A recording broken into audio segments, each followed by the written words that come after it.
What's up, Silver Screen Dudes? Welcome to another edition of the Top 5 Show. And for this week, guys, I've been watching a lot of old Disney movies as of late, you know, rolling back the years, revisiting my childhood. And as I've been watching them, I've noticed there's a lot of really messed up stuff in Disney movies. Yeah, sure, this is probably nothing new to a lot of you, but for this list, I'm going to break down the top 5 movies with hidden adult themes, secondary plots, and some complex ideas, which as kids, I think a lot of us have noticed, and as adults rewatching them, you really are left just thinking, how did that get into a kids movie? And before I even get into this list, guys, there's 3 honourable mentions that I want to throw out there, and they are all from the House of Mouse. I want to talk about, just cast your eyes back, check out this image, and remember the ending of Aladdin, when Jafar's got Jasmine imprisoned. You try telling me that's not an allegory for a sex slave. Another one I want to talk about, which I've revisited recently, and this really made me uncomfortable, is Snow White and the Seven Dwarfs. This might sound strange, but go back and rewatch this movie. The prince is basically kissing a dead woman. This is an allegory for necrophilia, if ever there was one. True love. He hardly knows her. He's hardly ever met her. How does he know that love's kiss can lift the spell? This is really messed up. Dead chick. I'm gonna kiss her. Brr. And the last honourable mention I need to throw out there, and this is obviously not going to come as a surprise to regular adult viewers who have rewatched Disney, is sexism in Disney movies. Yes, masculinity, machismo and all that are very prevalent throughout all Disney movies, and sexism unfortunately permeates throughout a lot of old Disney animations. But of all the sexism that you get in Disney, there's one scene in particular that just shocks me every time I've rewatched it now as an adult, and it's this one here. Check this out. Hurry, hurry, hurry, hurry, gonna help our Cinderella. Got no time to dilly-dally. We got to get the going. Well, cut it with the scissors. And I can do the sewing. Leave the sewing to the women. Leave the sewing to the women. Really? Really? You didn't even make an attempt to hide that one, Disney. Now that that's out of the way, let's crack on with the top 5. Chickens go in. Pies come out. That's right, don't let the claymation fool you, and the fact that this comes from the same makers of Wallace and Gromit, this is without doubt a reference to the tragedies that happened during World War II. Shocked? Well, have a look at this. Don't these images kind of remind you a bit of a concentration camp, and they're clearly modelled on Auschwitz? Not to mention the drab, dreary, grey, depressing appearance they have. The chickens are clearly an allegory for the Jewish prisoners who were forced into labour, and if they didn't do what they were told, they were executed very promptly. And in this case, the chickens are turned into chicken pie. Chicken pies? And throwback to the end, Mrs. Tweedy decides to kill all the chickens, put them all in the oven as a throwback to Hitler's final solution. Dark stuff. Mom? That you? You're there now. Just relax. After Marty McFly goes back in time with the help of Doc's time machine, guess who takes a real strong liking to him? How's your head? Oh, good. Fine. Oh, I've been so worried about you ever since you ran off the other night. Are you okay? Things get really uncomfortable when Lorraine develops a strong attraction to him, and there's tangible, albeit comedic, sexual tension that just makes you want to look away between the two of them. My name is Lorraine. Lorraine Baines? Yeah. But you're... And it gets worse. Marty then realizes that his very existence is in danger. All because Marty realizes that he interfered with his parents' meeting, and to get them to come back together, he's gotta get fresh with his mother. You know what I do in those situations? What? I don't worry.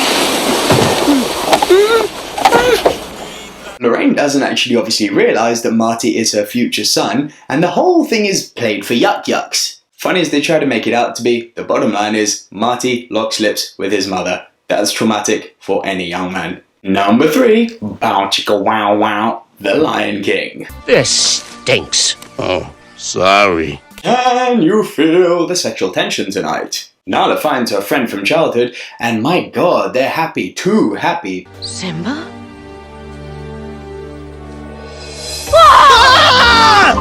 How did you...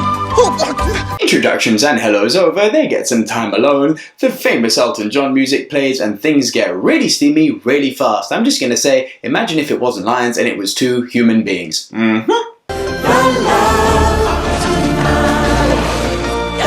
Yeah, the lines bounce and jump around and flirt with each other, and then all of a sudden it gets serious. And then the eroticism is taken to an absolute fever pitch where Nala, well, kisses, but it's a lot more sexual than that, Simba right in the face and gives him the eyes. As the movie cuts from Nala giving him the eyes to them snuggling, you get a feeling that the movie left out something in between. As I said, bow chicka wow wow. Tally ho.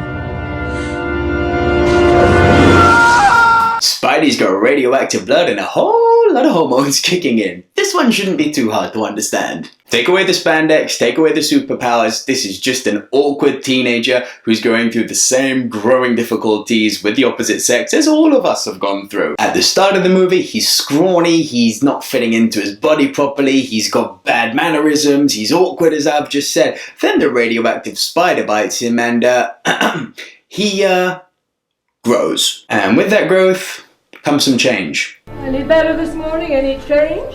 Change? Yeah.